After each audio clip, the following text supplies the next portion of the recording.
of the Rebbe from the early years, from Taf Shin Yud on Lag BaOmer. Let's bring up the Sicha. Let's see if we get the page up here. Sharing the wrong page.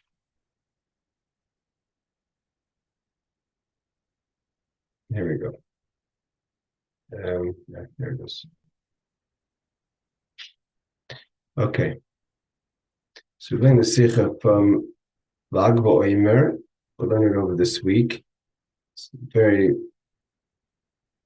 fabulous Sicha. The Rebbe spoke, and before the Rebbe officially accepted the Nesius, the leadership on Lag BaOmer Taf Shin Yud, which is about 5 months or so after the Friedrich Rebbe passed away. So Skashras Verbringen about Lag BaOmer, etc. So Pnimiyus HaTorah, based on what's taught to us by our rabbis, that Lika Midi Deloider Misi Be'oiraisa. There's nothing that we have that's not hinted in Torah. Meaning to say, even like we have Esther in the Torah Minayin, right? Anechi Haster Aster. So everything has to be hinted in Torah. The Muven is understood. Shagam in Yoni Lag BaOmer Merumas B'Torah.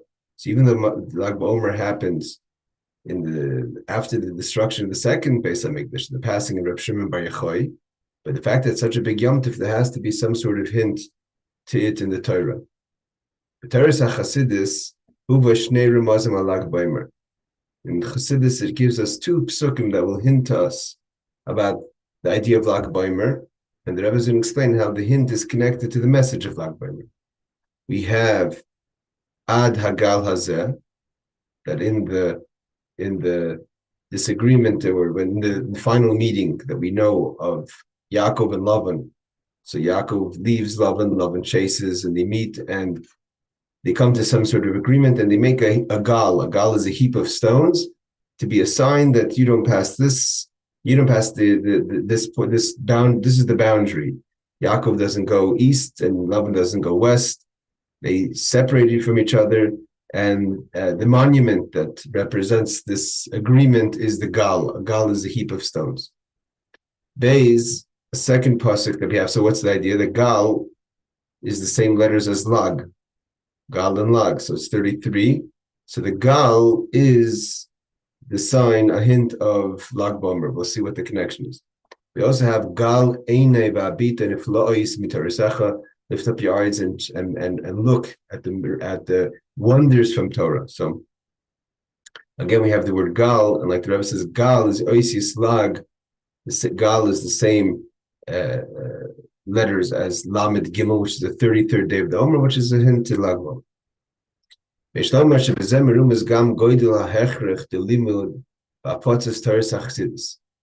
So from the fact that we find that in Torah there's a hint, clearly 2 psukim that talk about gal, which is lag, of the importance. So therefore, this has to be a message for us on the importance of learning and spreading the teachings of Chassidus. Lag BaOmer, which is the idea of Lag BaOmer, which is considered the Matan Torah of Pnimiyus HaTorah. The Rebbe mentions this many times, that the Matan Torah, the giving of the Torah of the Torah, the way it is, the revealed parts of Torah, the Galia de Torah. So that was on the 6th of Sivan, which we celebrate Matan Torah. The Matan Torah of Pnimiyus HaTorah was given with the passing of Lag BaOmer, the Hilula of Reb Shimon Bar Yochai, the connection to Reb Shimon Bar Yochai speaking the Zohar the night before, the day of his passing. And therefore, the Rebbe says that we're going to understand from the connection of these verses how they hint to Lag BaOmer, how important it is today, specifically today, to spread the teachings and of the Zohar of Pnimiyus HaTorah Chassidus. The Rebbe explains the verse Hagal Hazeh, or Ad Aid, that this heap will be a testimony. What is this about? Or Ad Hagal Hazeh. Nemar Kasher Lavan Hisig Es Yaakov Birad Foyachrav. This is referring to when Lavan chases Yaakov, like I said before. He reaches him. They have their tough words between each other. He's looking for his idols, etc. Afterwards, they took stones, and they made a heap. Laban, and Laban called the heap Yigar Shahadusa, which was Aramaic for a heap of stones, and Yaakov Karaloi Gal Eid. This is going to be a heap of a testimony. Hagal Hazeh Eid, this heap will be a testimony of our agreement to separate ourselves and to go our own ways, and you don't cross into my space and I don't cross into your space, with all the meanings of the word of space. I won't go to your place. We're not going to try to harm each other. We have different agendas. Yaakov is Yaakov, Lavan is Lavan. We're going to separate, and the monument that's going to be a testimony to this agreement is the heap of stones. And we have long memoriam of in Vayetze of the Mittel Rebbe, who's very much connected as we're going to learn to Lag BaOmer, where he talks about the idea of gal. Why did they make a gal, a heap, and not a wall? It's not just because they didn't have time, but because stones are letters, and when you have the letters formed in the wall, so then it's like words that you can communicate. When you make a heap, it's kind of that really keeps things separate, because we have no language that we could talk to each other. It's just like a whole bunch of letters and words put together. The Rebbe continues, what was this idea that Lavan ran after Yaakov? So seemingly it was L'Rav. It means he was trying to chase him down. But Isa Bisfarm, this farm bring down the Rebbe quotes this farm 9 in Or Hamer that says that Shatam Hamitihu, the real reason he chased him, was not even what Lavan thought.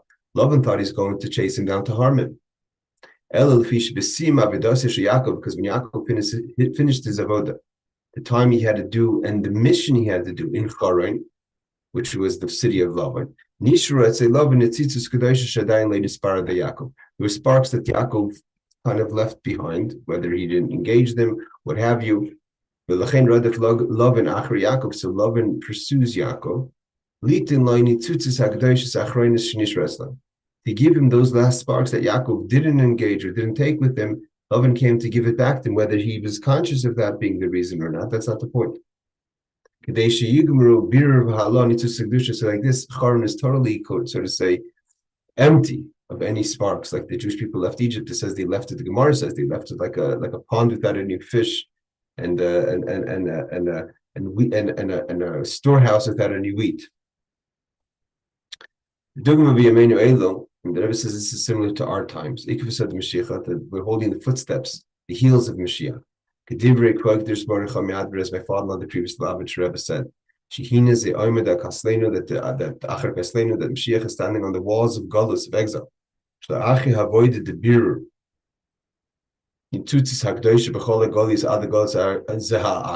after all the years that we've been engaged in gathering the sparks, specifically in our galus and our exile the past 1900 years. What we have left is like when Lavan chased those last little sparks. Just like those last sparks that Lavan came to give to Yaakov. And once we get those last little tiny sparks, will be fulfilled the promise that the spirit of impurity will be taken out of the land, meaning the whole world will be purified.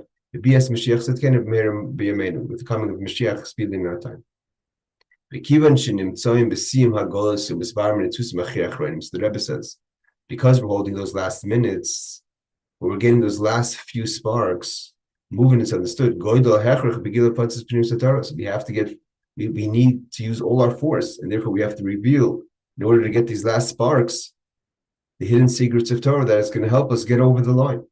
The Rebbe says, in the generations before our generation, a person could have maybe pushed off studying Chassidus, uplegen. Uplegen is Yiddish word for pushing off. Alim de Pnimiyus HaTorah, the study of the inner secrets of Torah, which primarily is referring to Kabbalah and Chassidus. When the person will say that, why am I not studying now? Why am I pushing it off? This is not a study for me. This is a study for the righteous. Bali Madrega, people are holding on a certain level, the chulu, or other kind of excuses. The Rebbe says, though that's not an acceptable answer. It's not a true answer. It wasn't just for the righteous. It wasn't just for the people that are holding a madrega, a high level. But it comes to our times. We're leaving the angry part of the world. And we're going to redemption. All you have left is the last few sparks. Now there's no more time to push it up. We're holding the last minutes of galus. We're about to go into Gula. We have to spread chassidus not just to anyone, but even not just to the special people, but everyone, even the most simple people should be learning chassidus. As we see the previous Rebbe did and the Rebbe did. The Rebbe says it right away. We see this in the behavior of my father-in-law, the previous Lubavitcher Rebbe. How the Friedrich Rebbe spread, and how much has that been from 1950 till now has been 1,000 times more. How much the Friedrich Rebbe spread chassidus in the later years. And the Rebbe explains, the founders of the teachings of Chassidus, the holy Baal Shem Tov and the Magidim is his student, which was the teacher of the Baal Shem Tov, of the Alter Rebbe. They were effective in revealing the idea of the inner secrets of Torah to the Jewish people. That there should be a concept of learning Chassidus. Admar Azok in the Alter Rebbe, what did he add to this, to his teachers, the Baal Shem Tov and the Magid?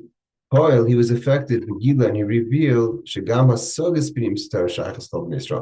just the studying of it, but the comprehension of Chassidus. That everyone's able to comprehend Chassidus, even though that was an idea that was unheard of. The people, that even the regular person should be studying ideas that are Kabbalistic and Chassidic. And unlike the ways people thought it should be, which was that the tzaddik, Atikar Yichya and Yechaya, that the tzaddik gives over life. I mean, you just believe in the tzaddik, and the tzaddik will give you everything you need. It will feed you the life. You don't have to put in your own toil. You don't have to try to understand. Connect to the tzaddik, and you have everything you want. The Alter Rebbe said, no, this is Chabad, Chachma Bina Das. Apply your mind. Like the Rebbe said in his first talk, I will help, but you have to do. So the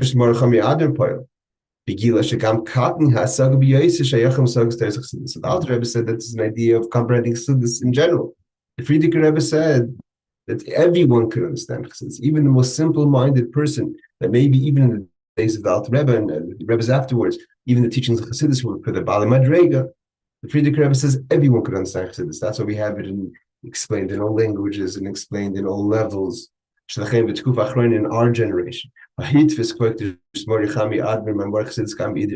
days, Yiddish was the common language. Friedrich Rebbe printed Memorim, which was usually printed in Lashon HaKodesh. He's printed in Yiddish, so even the regular reader could understand it. Even for the most simple people, can understand Lashon HaKodesh, and just the reading to them Yiddish those days was like English. But what's the reason? Because in order to get the last sparks, the leaf flow to be effective, with bias, Mashiach to bring Mashiach. How are we going to do it? Through adding and spreading the teachings of Chassidus. And that's how we're going to bring Mashiach. Everyone has to study. So at this moment, I'm not saying, say, this is my job, this is your job. Everyone is studying, using all the forces and all the tools that could possibly be available to us in order to grab the last spark so we can march on to Mashiach. Again, this is, of course, connected to Lag BaOmer, because Lag BaOmer is the teachings of this, is the Matan Torah, the giving of the Torah, Pnimiyus HaTorah, of the inner secrets of Torah, which were the teachings of the Rashbi, of Reb Shimon Bar Yochai, which is his holiday that we're celebrating Lag BaOmer tonight.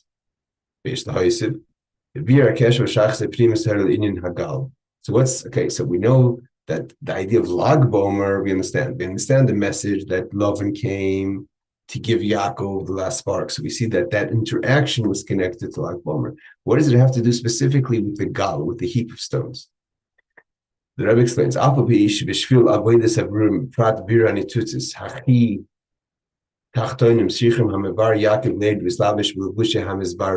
here, the idea of the gal is, what does Yaakov say to Lavan, and they say to each other? This heap is going to be a testimony that we don't cross over. But in order to go and to be mevarer, to elevate the world, and to get the last sparks, the one who's refining has to lower him or herself into the space where they're refining, and enclose themselves a bit in the clothing so you could interact properly with with what you're trying to refine. So Yaakov has to sort of say, get himself dressed up in the clothes of Lavan so they could have a common language. The person may think, if that's the case, how far do I have to go to make ourselves to have a common language with the person that I'm trying to engage with, what I'm trying to engage. The Gal reminds us, there has to be a separation. Although you're involved and you're engaging, you have a conversation and bagels and latkes and coffee, and we're going to schmooze and have a little bit of a dvar Torah, but there has to be a Gal to know that there's limits.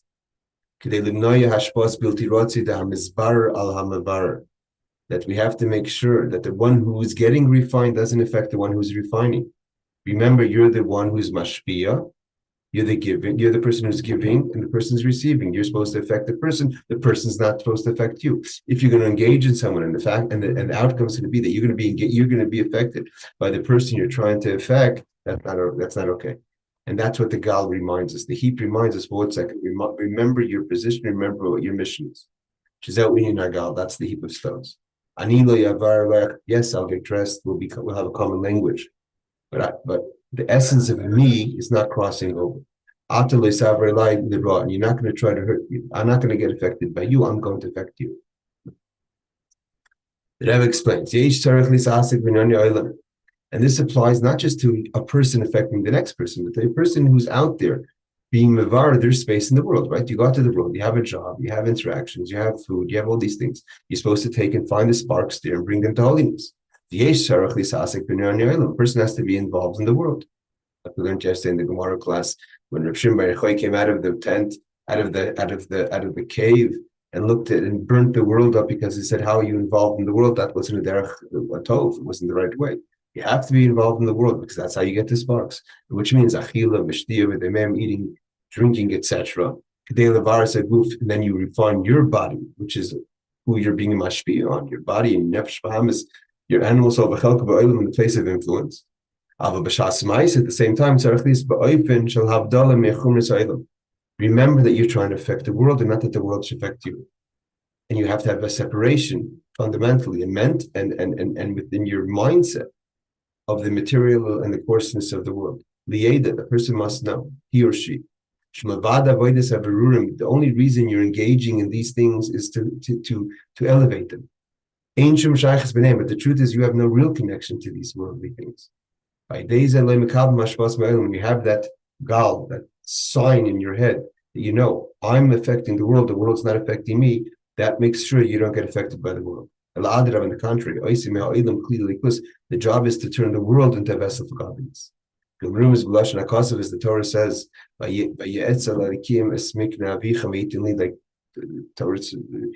Yaakov tells Leah and Rachel, that Hashem gave your father's sheep to me. It means what was Lavan's went to Yaakov. Yaakov was able to turn. What do you mean to Yaakov? To make it what's important to Yaakov, which is holiness and godliness. So how does a person have the mental focus and the resolve to create this heap that reminds and separates the person, that the person affects the world and not that the world affects you? That's why the gal is in the heap, because the Pnimiyus HaTorah is the heap, is that focus, is that flag, that sign that says, this is my mission to affect the world, not that the world's going to affect me. When a person studies the inner secrets of Torah, Chassidus, a person who knows there's nothing else but Hashem. How would the world affect me if the whole purpose is just to reveal godliness in the world? But the world is shakar, the world isn't true. So therefore, there's nothing else but Hashem. Through Chassidus, a person knows that the whole entity, the world is all godliness. By days and then you're effective that you make the world at a vessel for godliness. This God be Mashiach until on the complete level. That will be revealed at the coming Mashiach. Like it's going to be when Mashiach comes, as the verse says, the whole world is going to see how the word of God, which is the idea of Einoi Mavadi, is in the world, and it's going to be revealing the essence of the world, which is godliness. So therefore, Chassidus is going to continue that everyone's going to see, and the whole world is going to see how it's really a manifestation of Hashem. That's one idea of God. That the heap is the chassidus that gives the person the focus and the understanding, and never loses that focus, to know that you're supposed to affect the world and not vice versa. Another idea that we have about this gal, this aid, this testimony to remind the person, and through chassidus, that's the reminder and the understanding that there's nothing else but Hashem, and therefore you stay focused to do your avodah, not vice versa. There's also, the Rebbe says that gal nasim avodim, like I said before, what makes the heap? Stones. That Yaakov, his sons, and Lavan, they took stones and they made the heap. What is the idea of the stones? Like I said before, the stones represent letters. The main point when you make a gal is not the understanding. There's a point over here. Although we said before, of course, Chassidus has to be brought on Avodah Basaga, but in the fact, the Rebbe always says, the fundamentals is the stone is lifeless, which is Kabbalas Ol. And based on that understanding of Kabbalas Ol, that I'm connected to Hashem, and of course you open your mind to Torah. But not that you understand, and therefore you come to the conclusion that Einad Levadi. Einad Levadi is because there's a gal on the Kavonim, stones, Kabbalas Ol. This is the way it is. And then, of course, you bring in the this is the way it is, all the understanding. What is this idea to separate between the world, gashmiyus, holiness, and worldly things through the stones? What makes it? What's really the way to make sure that the person makes sure that there's a separation between the worldly things and kedusha? Is not because you understand it, so because that's what it is. That's Kabbalas Ol. Kabbalah is a zoy nicht anders. This is the way it is, and it's no other way. And therefore, I'm going to be effective on the world. And Chassidus shows me how it's Einad Levadi. It's not only because I understand it, because that's just the way it is. This is why, again, the heap of stones is connected to the 33rd of Omer. Ki inyani shel Lag BaOmer hu b'Sefiras HaOmer. What is the attribute that we're going to speak about tonight? Is the attribute of acknowledgement. Hoid is acknowledgement. The foundation of acknowledgement is bittul. Not because I understand. I acknowledge, this is the way it is, even if I don't understand. And in hoid guf, it's hoid b'shvahid. It's the acknowledgement within acknowledgement. It's total bittul. It's not about that I understand it. Like Yehuda says, Yehuda ata yiduch achecha. We've spoken many times that there's a Haidah that's the beginning of the path and then brings you to the Haidah at the end of the path. We start with Moed Anid, which is acknowledgement. It brings us to Shwan Esri, which is Yehuda. Meaning to say is that with all the things that you achieve with your mind and your heart, you never lose the focus of the Haidah. This is the way it is. It's never built. The foundation of your connection to Hashem and connection to Yiddishkeit is not because you understand it to be so. And if you didn't understand it, you have a different conclusion. No understanding of how you understand it, you're steadfast with the connection and the resolve that this is the way it is. That's acknowledgement within acknowledgement. That's the idea of Kabbalas Ol.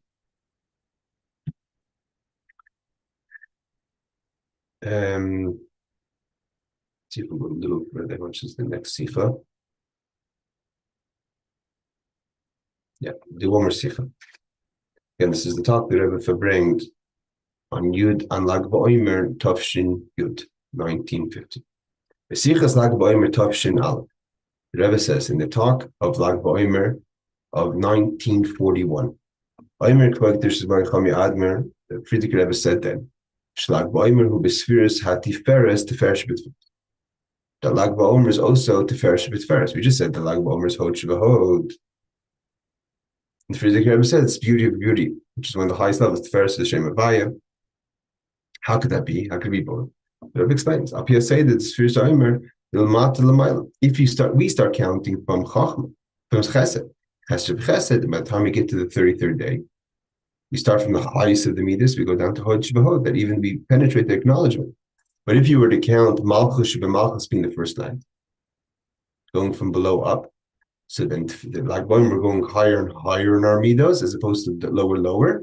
So then the Lag BaOmer turns out to be Teferes b'Tferes. do the calculation on your own. Malchus Malchus, Yisoid Malchus, starting with Malchus Malchus, Yisoid Malchus, etc. Apiza, Lag BaOmer Tveres, that's the calculation. 27, let's see if the Rebbe can help us a bit. Let's just look at Sicha Text here, where the Rebbe talks about this a bit more. What's the difference if we're counting the way we traditionally count, starting from chesed downwards, which then hoid is Lag BaOmer, or we start with malchus? Malchus means the question is, where do we start refining ourselves? We start refining ourselves from our kindness, from our highest point, until we bring it into our action, or do we start from our lowest point and elevate higher? So the Rebbe explains.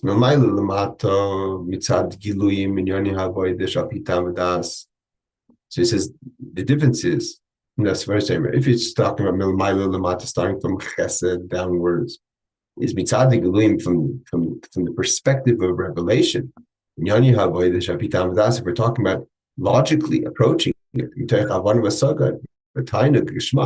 that's all from above down. You're starting with reason. You're starting with your highest qualities, going down until you can affect your lowest qualities. But if you're starting with mata l'mayla, that's Kabbalas Ol. Why? Because how could you start with malchus? With malchus, your lowest quality, you still haven't touched your higher qualities yet. But why? Because that's the yoke. Means if you're running on gashmak, if you're running on what works for you, then you slowly go further into your most external attributes, character traits that need refinement. But how can you start from your most external if you haven't even fixed in the inside of yourself? Because with Kabbalas Ol, that's not a contradiction. And therefore, you're starting from the most external, which is malchus malchus. So what is the difference of Lag BaOmer, like we said before, is hoid b'hoid or tveres b'tveres. Api aseder de l'mayla lamata b'tveres b'tveres. Api aseder de l'mata l'mayla shekasher avoid hi ba'ofen shel hayda mitzat Kabbalas Ol b'ba hoid sheb'hoid haydeza dafka b'oim matachas ha'ila v'ayofi tveres b'tveres. The Rebbe says like this, that it goes in circle. That if you're avodah, if you're able to get to hoid b'hoid in a way of Kabbalas Ol, that's the true beauty. It means we're starting from above down. But when you reach the level of hoid b'hoid of true acknowledgement, you should know that that true acknowledgement is not humble as if nothing, but the true beauty of what you've achieved in your life is the ability to reach acknowledgement. So the Rebbe. So the Rebbe brings this into the idea of iskashus, which the Farbrengen is going to be primarily a Farbrengen of iskashus. Iskashus means our connection to the Rebbe, to the Nasi Hador. The Rebbe gives us, the Rebbe gives every chassid the ability to perform. And of course, when the Rebbe gives, he's going to give it with a good eye. The Rebbe gives it with a good eye. The Rebbe is giving us the highest levels of beauty. You want to get Tiferes from the Rebbe, then you have to have the hoid b'hoid. If you have the bittul hoid b'hoid, then you're going to be able to properly take, like a person has an empty cup, then you're able to properly receive. Then you could really get the Tiferes of the Tiferes where the Rebbe is giving you. The Rebbe is going to give you even if you're not worthy. You can't just demand from the Rebbe, you're not ready to do anything. You're not even ready to put your finger in cold water. The Rebbe has to give you everything. A person has to start on their own. Start with you working on yourself, accepting the yoke. You start with your limitations, and then the Rebbe is going to give it according to his level, and that's so much greater. Which is going to be much more than your avodah, but you have to start with avodah. When the Jewish people left Egypt, God gave everything to the Jewish people. They didn't do any avodah. There was no effort from below. But once the Torah was given, that the Seder Shekol Yanim a person has to put in effort. And then you're going to get much more, but at least put in a little effort. Not that you're saying that you're going to get only according to that. You do avodah and you're going to get from the Rebbe everything. You can do hoid sh'b'hoid and you get Tiferes b'tveres. Adech super medrash. The medrash tells us, Ksher Rabbi Chanina ben Doisa, famous idea that Chanina ben Doisa bigish ma'amalachim sh'yalu avuroi evn gadol Yishlayim. Queen Medusa wanted to make a donation to the temple, to the Beis Hamikdash. She found a beautiful stone. He was a very poor person. He had no money to help. That anyone should pay anyone to help him schlep the stone. God said angels. But the angels told him, you have to put a hand, a finger. We'll schlep it for you miraculously, but do some sort of participation. All he did is put his hand. It was not kilish schlepping. The next thing he knew, he was in Jerusalem. It means put your hand in, do a drop the Rebbe's and make it miraculous. But you have to put an effort. A person has to give over to the Rebbe's ideas, what the Rebbe wants from us, accepting the yoke. We're here to do what the Rebbe wants. It's not what we understand. That's why Toish Bahoy. What the Rebbe is going to see. And the Rebbe sees. I say, our commitment. As I know, then we're going to see that from the lowest, from the most level of vital, we're going to have the most beautiful of everything. Right, we're going to stop here tomorrow, B'ezras Hashem. Maybe a little earlier, we're going to continue to learn this, try to finish the Sicha throughout this week. Have a wonderful day and a happy Lag BaOmer.